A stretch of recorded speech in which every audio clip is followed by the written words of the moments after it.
a gentle giant, as you said, and a real athlete. Bruno Sammartino always said that he was one of the best athletes. Gorilla Monsoon, memories of Gorilla.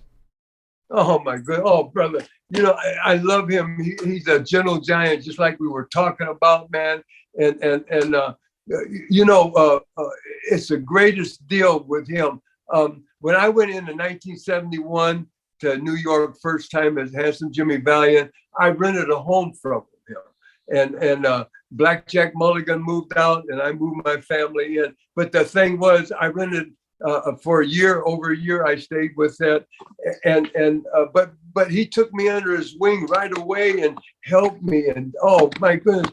And talking about a 400-pound someone being agile, he could do cartwheels in the ring in his prime now.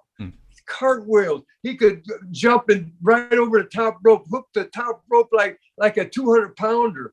He could take his legs, and you know how guys in show pits, I just seen it in movies. I've never seen it in real.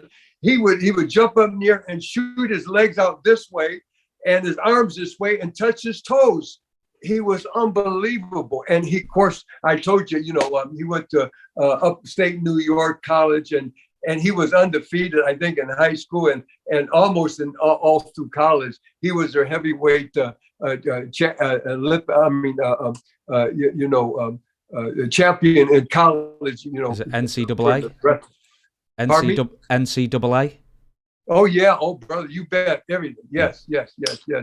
Collegiate wrestling. Yes, yeah, he was their heavyweight champion. Yes. With Gorilla, you say he took you under his wing. I mean, as far as I know, he's like, he was a big eater, a big, consumer. He loved life. He was still an athlete, still trained a lot. Where did he used to take you, for nights on the town and introduce you, to all the sights of New York?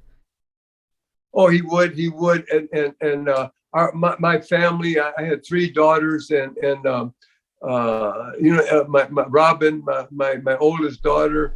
God bless her, and she had a crush on his son, and which passed away in a car wreck, and Joey, and his lovely wife Maureen, and his other daughters, just super family, We would go over on Sundays some, and when we were working, and have a dinner with them.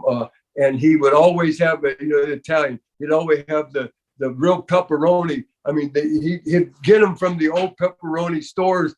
You go in and they're just long pepperonis, and boy, he'd slice them up, and he'd have the cheese, and oh my goodness, yeah, mozzarella cheese, and that was for appetizer, but all of just the manicotti and just all the real deal. He would he really introduced me to, well, but just for instance, when I first flew in to do Washington, D.C. TV, the first time I came in from Dallas, I landed, and the first person I met, I seen Captain Lou. Now, he didn't know me, but I knew him from the magazines, because once you get in New York, you get all the publicity. This is before of course, cable came out. So your superstars all around the world, you got to be in the magazines. And once I got to New York the first time there, and they gave me my break, and brother, I was on 15 different covers, and everybody knew me everywhere. And so all the New York people would get all the publicity, but they would go and do just 1 or 2 people from each territory, like Dick the Bruiser from his, Vern Gagne would get coverage, around the loop, different territory. But New York, WWF got all the, because all the magazines were there, all the writers, all the movie people, and so anyway, first person I met was Captain Lou, and here I'm standing there with 2 bags just coming in from Texas, and he says he knows I'm one of the boys, and he sort of just gave me the signal, follow him. So I went up 3rd floor, and he said, I guess this is where you're going, and I looked on the door, WWF, world headquarters, whatever, and Lou opened the door, and first guy to greet me was Moonson.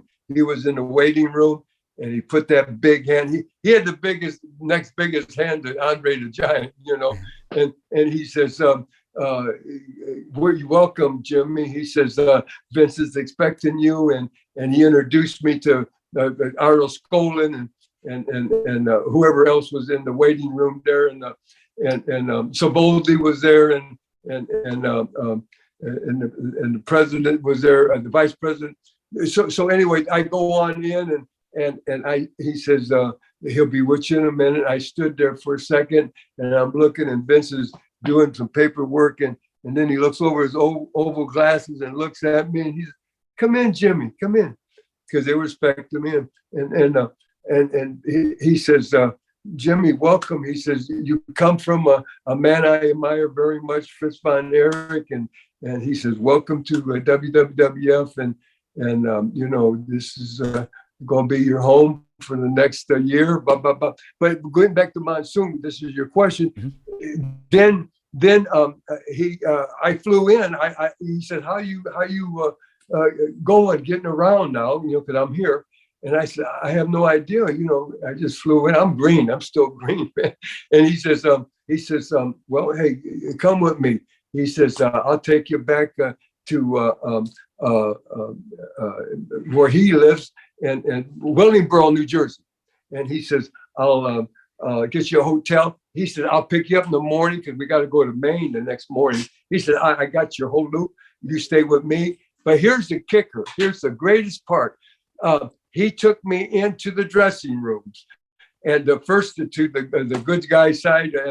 This is for TV, and all the big stars are there, and the job boys are there. And he says, "Guys, fellas," he says, "this is Jimmy Valiant. Make him welcome. Welcome, Jimmy Valiant." And everybody, hey, Jimmy, hey, and you know what I mean. He introduced me all at one time. Then he took me across to the other side and introduced me to that dressing room. And I said, man, what a guy, that's what type of guy Gorilla was. I mean, a real sweetheart, brother. I just love him to death.